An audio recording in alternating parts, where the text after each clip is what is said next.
Good morning. Is it too late to say happy Thanksgiving? No, right? Right, it's not too late. Hey, it's a family Sunday, and what that means is our kindergarten through fifth grade friends are in the room with us, hopefully. And hopefully when you came in, you got a note-taking page that'll help you follow along. And if you didn't get one, if you raise your hand or maybe head back that way, but actually I think the greeters may be helping out. Like, did everyone get one of these that wanted one? Raise your hand if you need one. I promise I won't call you on stage. It's not like I'm doing like a magic show. I promise. You need one? Hey, if you need one, discreetly, just kind of head back there or just raise your hand. There you go, one over here. Anyway, these will be great because what I'm going to do during the message is I'm going to give you some fill in the blanks. And actually, there's something we're going to do in a minute that we're all going to do. So if you don't have a program or if you want to write on your phone or something, about 15 to 20 minutes, we're going to do something all together that's going to require us all to write something down or make a list. And it's pretty predictable. Like, it's Thanksgiving, right? Like, we just had that.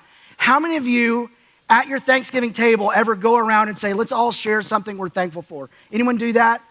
Yeah, we did at ours too. My son kind of asked that question. I was real proud of him at the Thanksgiving table. He had us all go around and share what we're thankful for. But it was years ago, I've told this story before. Years ago when Jennifer and I were first married, we were hosting Thanksgiving for the first time. And a lot of pressure, right? Like, you're hosting it for the first time. And we sit down at the table, we're eating. And I was prepared to have us do that at the table. But then somebody else who was invited to the meal said, hey, I got an idea. Why don't we all go around and share what we're thankful for? I'm like, well, it's kind of, I've got home field advantage here. I feel like that was my call, but that's a good idea. I'll allow it. Go ahead. So we go around the table and everyone shares one thing they're thankful for. And it came, when the last person spoke, everyone just instinctually turned to the person who asked the question, which wasn't me. And then that person kind of panics and goes, let's all share 3 things we want for Christmas. And they did that. And it was kind of like, for me, I'm like, first of all, you kind of get what you get what you deserve for kind of taking over my Thanksgiving meal for being panicked there. But I thought, how ironic is it? And we kind of do this anyway. We go from like, let's share one thing we're thankful for 3 things we want. Like, we just do that. Like, we have Thanksgiving and then let's go shopping. And let's be honest, we're not always just shopping for others on Black Friday, are we? I mean, come on, let's be honest. But here's the deal. Just because Thanksgiving is over doesn't mean we should skip the idea of being thankful. As a matter of fact, let me ask you this. What do you call a turkey that's on the Friday after Thanksgiving? What do you think you would name him? Lucky. There you go. It's good, isn't it? No? I got more. What can jump taller or higher? A turkey or the Empire State Building? The turkey, because the Empire State Building can't jump, right? It's good, huh? No? All right. I mean, I'll keep going until you laugh and go, that's a good one. I'll keep going. Okay, what did the turkey say to the hunter on Thanksgiving Day? Quack, quack. All right, very good. It took 3. All right. Hey, there's a guy in Hawaii. He's a pastor. I'm a pastor in Lubbock. He's a pastor in Hawaii. I'm thankful for my job, though. Anyway, he gets to be a pastor in Hawaii, and he's someone I listen to a lot. I really like him. His name is Wayne Cordero. And he had this quote one time that I thought, I don't know, Wayne. I don't know if I agree with you on that, but I'll allow it. I'll listen to it.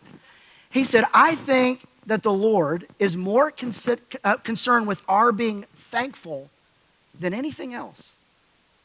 It's like, really? God's most concerned with me being thankful than anything else? And when I thought about it, I kind of see where he's going with this. And that's what I want to talk today. Like, how important is gratitude? How important is thankfulness? I think it might be more important than you think. And when we say thankfulness, there's several words we're going to use today.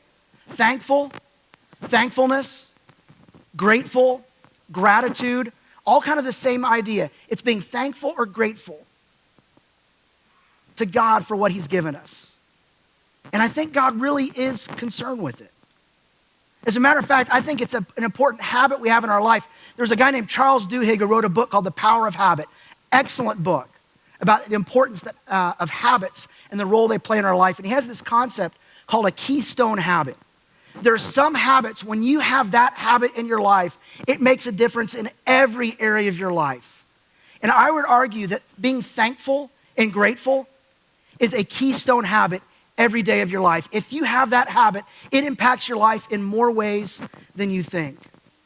As a matter of fact, it's not just this pastor in Hawaii that I think really kind of shows us that thankfulness matters. I think Jesus shows us this. There's a story in Luke chapter 17. If you have your Bible, you can turn there. If not, I'm going to share mine with you by putting it on the screen. But in Luke 17, there's this story of something that happens. Now, the Gospel of Luke, there's Matthew, Mark, Luke, and John, these 4 books that tell us about the life of Jesus from different perspectives. And Luke, who also wrote the book of Acts, includes a lot of what we would call parables. Jesus told stories to make a point. He couldn't really show movie clips. It's kind of like back in the day, they didn't have movie clips. They didn't have movies. They told stories. And stories are powerful. That's basically what movies are. They tell a story that moves you emotionally and sometimes moves you to action. And that's what a parable is. He would tell these stories to make one point. Now, in the Gospel of Luke, he tells a lot of parables. What I'm about to read you was not a parable. It's not a story Jesus told. It's a story that happened to Jesus, and it happened to one guy. Actually, it happened to 10 different people. And in Luke 17, verse 11, it says this.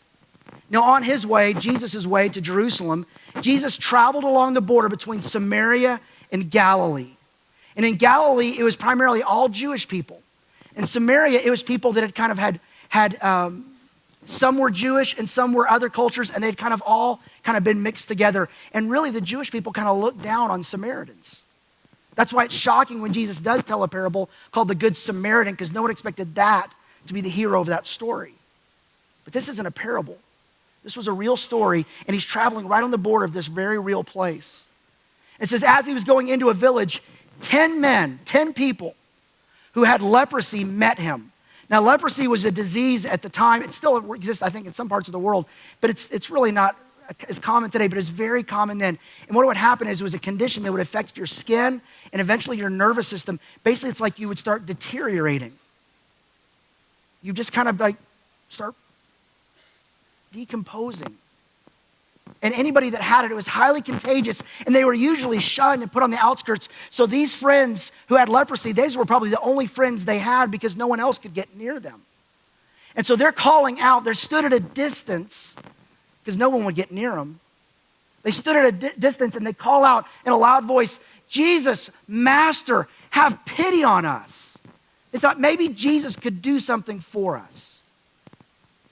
And sometimes you get to a place in life, I'll be honest, I've been in this place in life more than once, where suddenly you cry out to Jesus and say, Jesus, Master, you're in charge and I'm not. Jesus, Master, do something. And sometimes in life we get to places like that. That's a really good place to be because something about that moves the heart of Jesus to do something. It still does. When Jesus saw them, he said, go and show yourselves to the priest.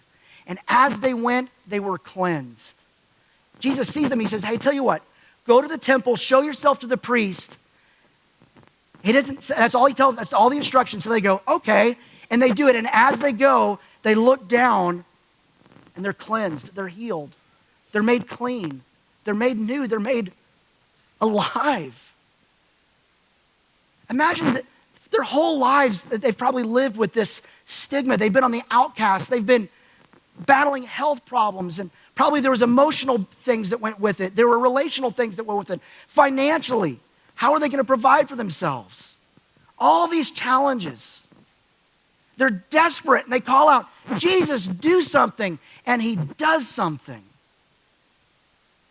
And what happens next is kind of surprising, just kind of. It says this, one of them, not 10 of them, one of them, when he saw he was healed, they were all healed, but one of them, when he saw he was healed, came back praising God in a loud voice.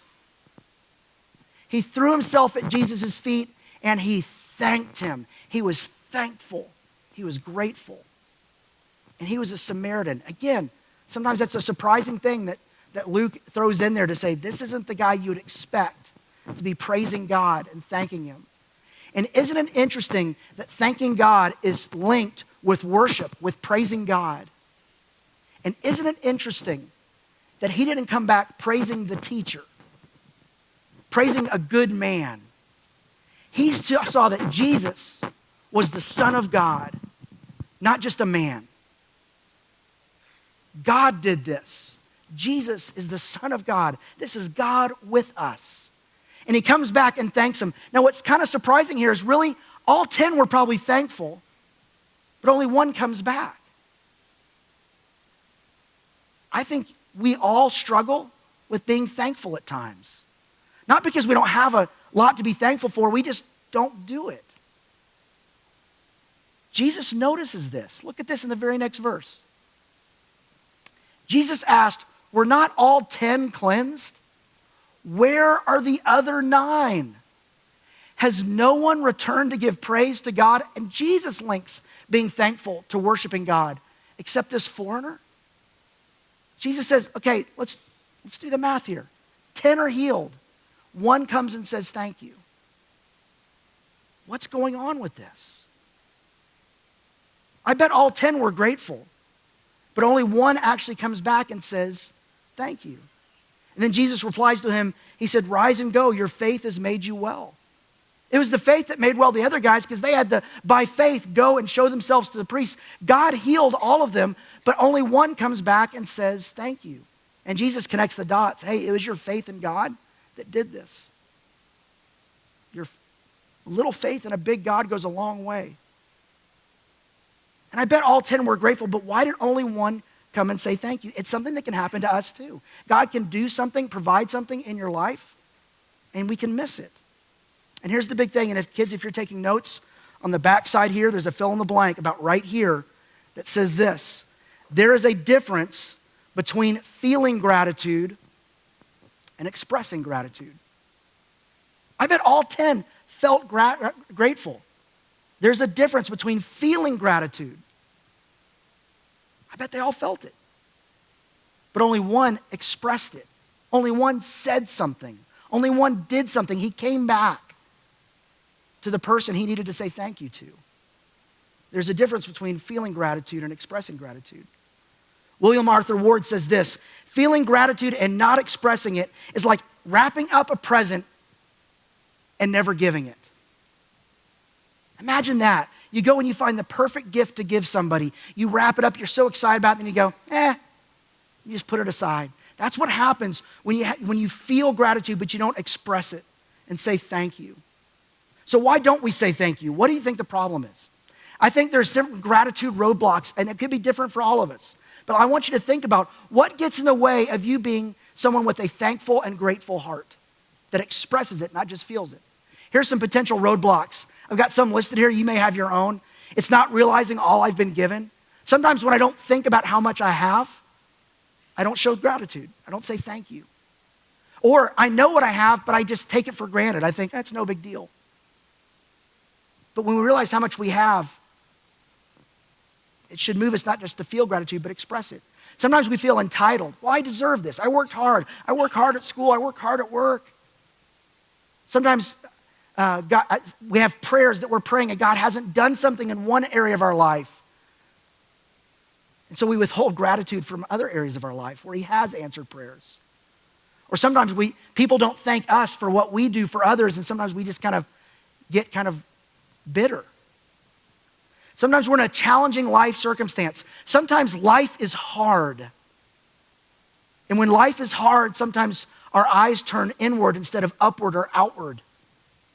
And when life is hard, watch what it does to your heart, because it will harden your heart. But gratitude somehow links us to God and to others. Or sometimes it's just simply not taking the time to say thank you to others. So which one is it for you? What might be a barrier that could be standing in the way? Maybe it's just not taking the time. Maybe it's not developing the habit. Chuck Williams, who's the founding senior pastor at Live Oak, had a practice that I really liked, and I saw him do it on a regular basis. He would do like a thankfulness top 10 most days. Like he would just wake up and say, here are 10 things I'm thankful for. And one time he told me, he said, and I kind of have this rule, my 10 list today can't be my list tomorrow. I want 10 new things I want to keep looking for all the things I have to be grateful for. And one day he goes, I don't think I'll ever run out of new opportunities to say thank you and new things to say thank you for. Maybe it's just not taking the time, developing the habit. Maybe it's you're in a challenging place. Maybe you don't realize all you have. Figure out what it is, because when you understand what the roadblocks are, it helps you break through it. And in Luke 17, what we see in this encounter between Jesus and these 10 men who were sick, who were dying, but now are healed. And in Luke 17, when only 1 in 10 comes back, Jesus notices. All of them probably felt it, but only one of them expressed it. And I think Jesus notices it, and it shows us that it matters. But here's the thing I want you to know. It's not that God needs to hear it. It's that we need to say it. I need to hear me say it. It helps me to hear you say it, because it reminds us that God created us to be grateful and thankful, to remind us of who he is. So we trust him in times when we're in a tough spot, because we remember his track record. It reminds us that all we have comes from him.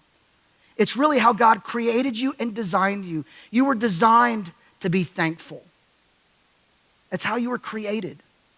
And if you don't practice gratitude, you're not going to work as designed. It's God's plan for you. 1 Thessalonians 5:18. This is another fill in the blank right up here on the top. 1 Thessalonians 5:18. It says, give thanks. Thanks is the first blank, in all circumstances. For this is, and this is the next blank, God's will for you. Another word for will would be plan. What God has planned for you, how God has designed you, is to be thankful.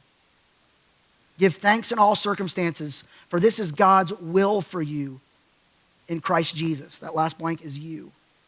You were created by God to be thankful.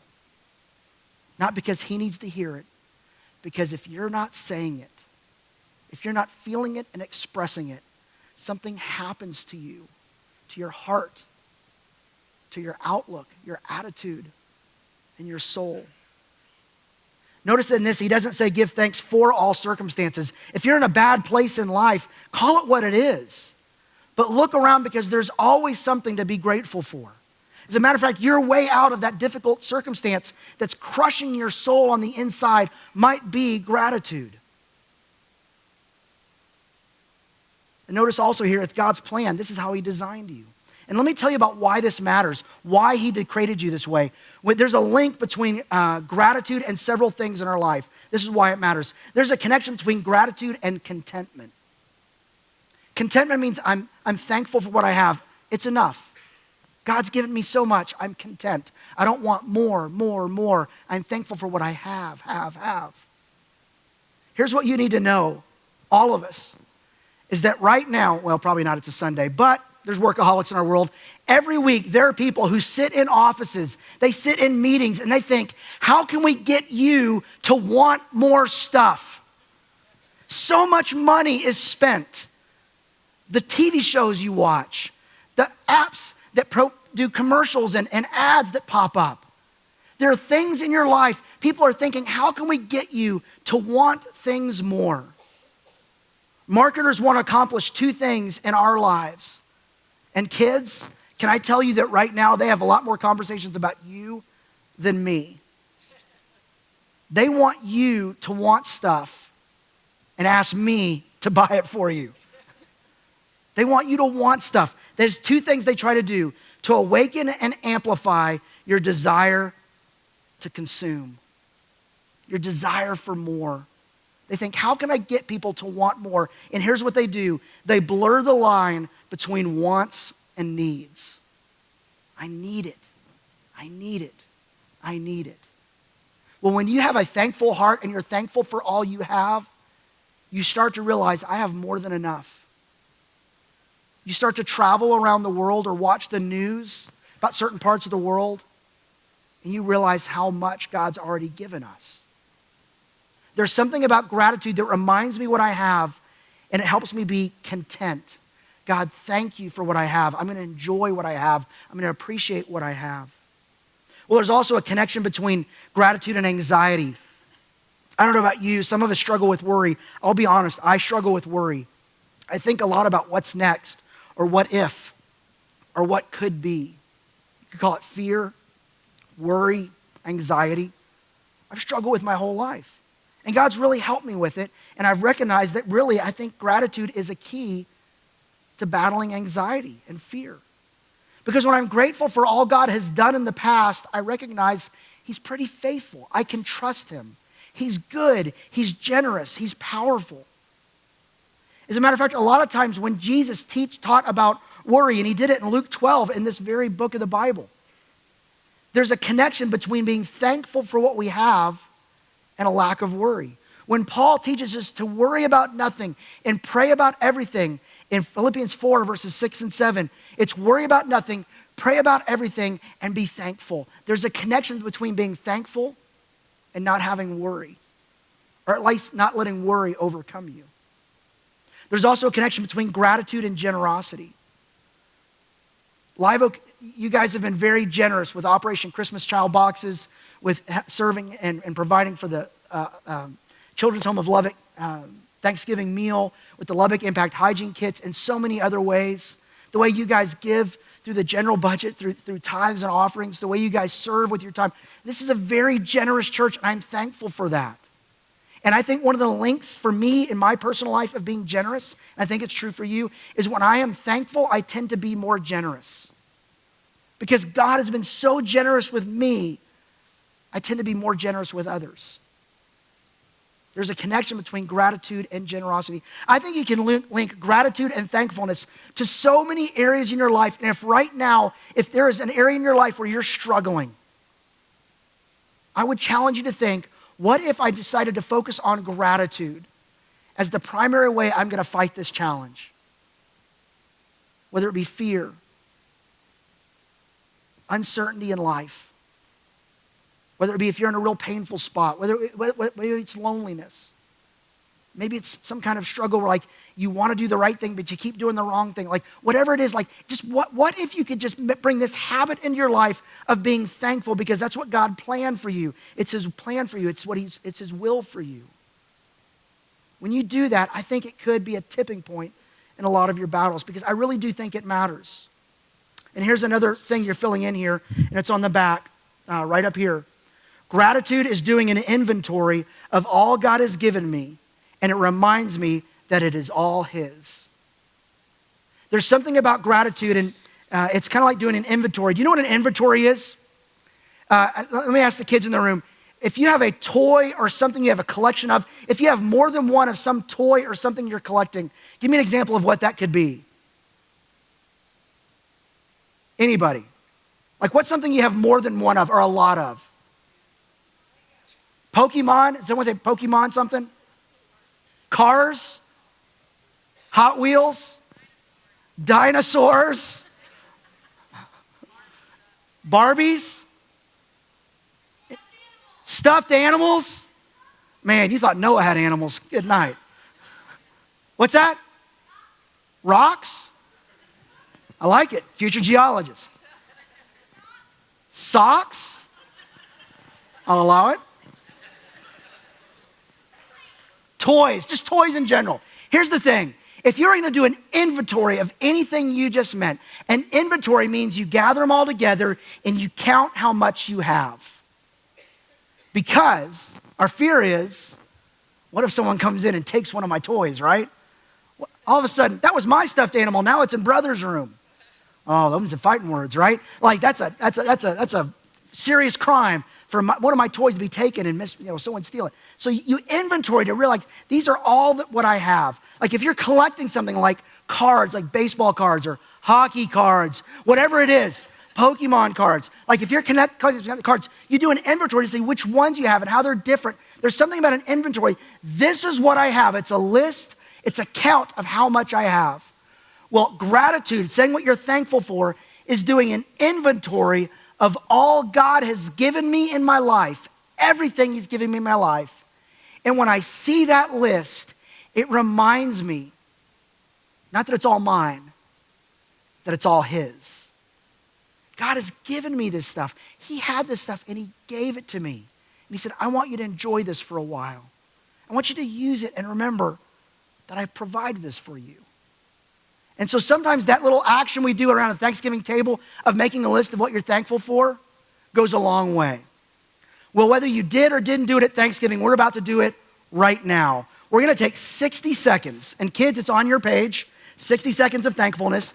Non-kids in the room, if you would find something to write on, or you can do it on your phone, and I am thankful that no one in this room would pretend they're writing a thankful list and actually be playing a game or checking to see if someone's been fired or anything like that. I appreciate that.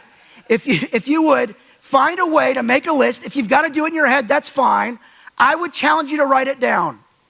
There's something about the actual action of writing that does something neurologically in your brain that fires it up, that makes a connection. Find a way to make a list. And for 60 seconds, I'm going to say go, I'm going to time it.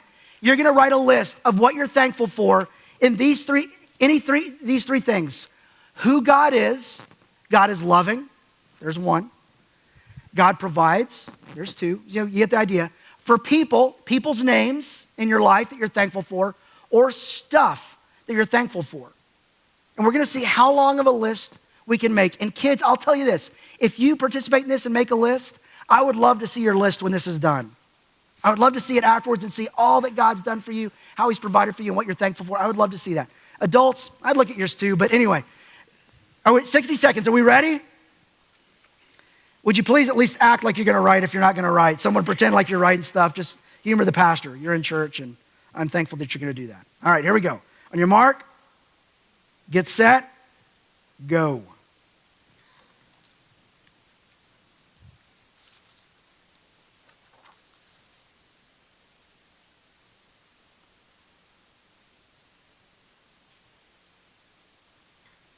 And stop. How'd you do?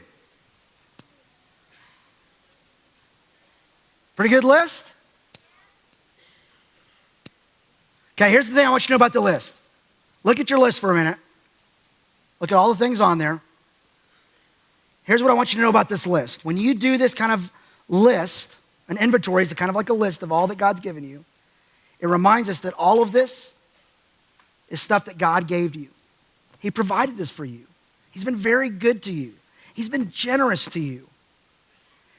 And here's the thing, our thankfulness, not just feeling thankful, but expressing thankfulness, saying thank you for this list, doing that, expressing gratitude, thankfulness to God, may be the greatest indicator of who we really think is in charge of our lives. Because if I do this as a list that this is all my stuff, I'm in charge of my life. But if I look at all this, that this is all God's stuff, that he's given to me, that it's his stuff and I need to take care of it and say thank you for it, then I recognize if it all came from him, it all belongs to him, he's in charge of my life. This list is more important than you think. So what I would challenge you to do in the next day or two, do this again. And then the next day, do it again. As a matter of fact, here's what I would challenge you. We're going to spend some of us will spend a lot of time putting together a Christmas list for ourselves and for others in the next 30 days. That's about how much, I think it's exactly 1 month until Christmas. How many more days? Wow, somebody's on it. 30? All right, keep me posted if that changes. All right, 30 days till Christmas. A lot of people say it takes 30 days to establish a habit. What if between now and Christmas, the list you focused on the most wasn't your Christmas list, but it was your gratitude list? That for the next 30 days, every day you got up and you said, I'm gonna make a list, and today's list will be different than tomorrow's list.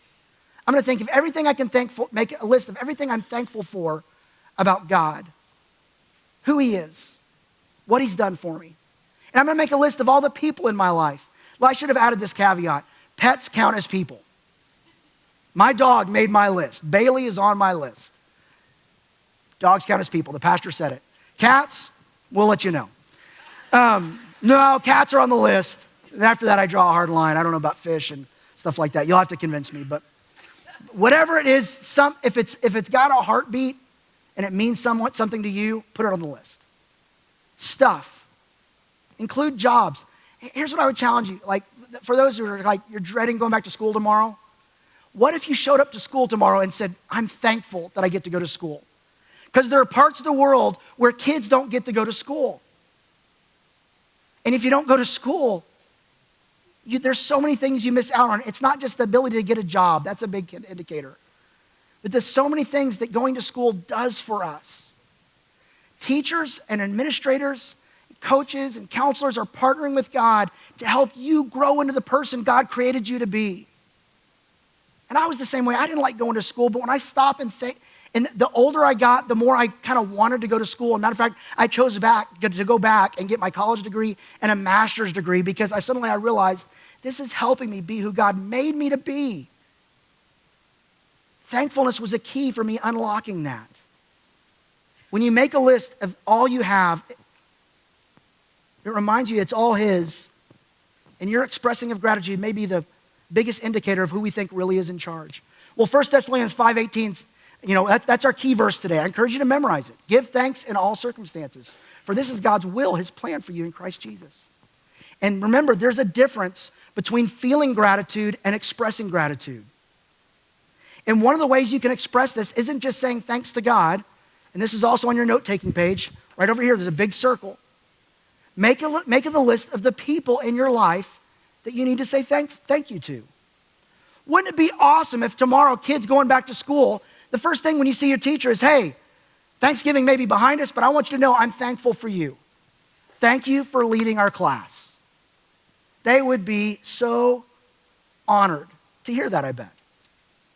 And teachers, wouldn't it be great if when your kids came in tomorrow, you said, I want you to know I'm thankful for you because. I think there's this idea of gratitude expressed between us is more important. Loving God and loving people matters. Saying thanks to God and saying thanks to others matters. So this week, make a list of the people that you're thankful for and tell them. Tell them. Tell them in the most meaningful way possible. Write them a note. Say it face to face. Make a phone call.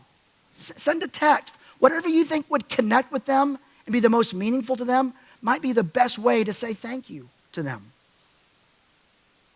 But I think if you did those three things, you figured out what the roadblocks are to being grateful. You do this 60-second gratitude inventory every day for the next 30 days between now and Christmas. And if you made a list of who you need to say thankful for, your thank you to, and you do it, I think you might start developing this habit of gratitude. That could be the keystone habit. It could be the tipping point. It could change so many things in our life. Because there is a difference between feeling gratitude. That's not what we're talking about. We're talking about expressing it. And saying thank you really does matter. I do think this, and in terms of saying thank you to God, if you're thinking, what's the most meaningful way to say thank you to Him? Like tomorrow, I'm going to call my mom and dad and say, hey, thank you for having us for Thanksgiving. Thank you for all this you did for us. And just thanks for being great grandparents and parents to me. I appreciate that. I'm going to call them. I think that's the most meaningful way, and they're in Dallas. That's the way I'm doing it. What's the most meaningful way for me to say that to God? I say that when I pray. But here's the thing I really believe. The best expression of gratitude to God is a well-lived life. You take everything He's given you, every opportunity He's given you, and you say, God, thank you for this. I'm going to make the most of this. I want to honor you with how I do this.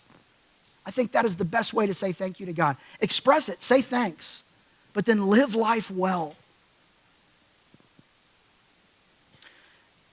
And as our attention turns to Christmas, I want to challenge you between now and Christmas Day to practice gratitude as a habit.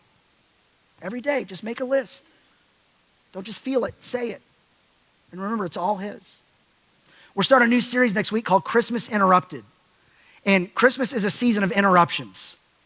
I mean, it interrupts our schedule, it interrupts our budget, it interrupts our health. A lot of things are interrupted during the holidays. Well, Christmas itself was an interruption. God, everyone in the Christmas story, Mary, Joseph, the wise men, the shepherds, Herod, like everybody, all their plans were interrupted.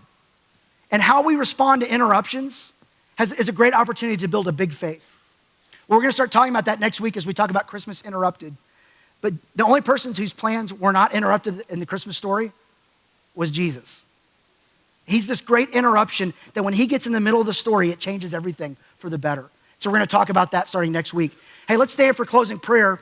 And I want to make sure I also invite you back for Christmas Eve. I want to get this on your radar because it's going to be kind of different this year. On Sunday the 23rd, Christmas Eve, we're going to have services in the morning at 9:30 and 11.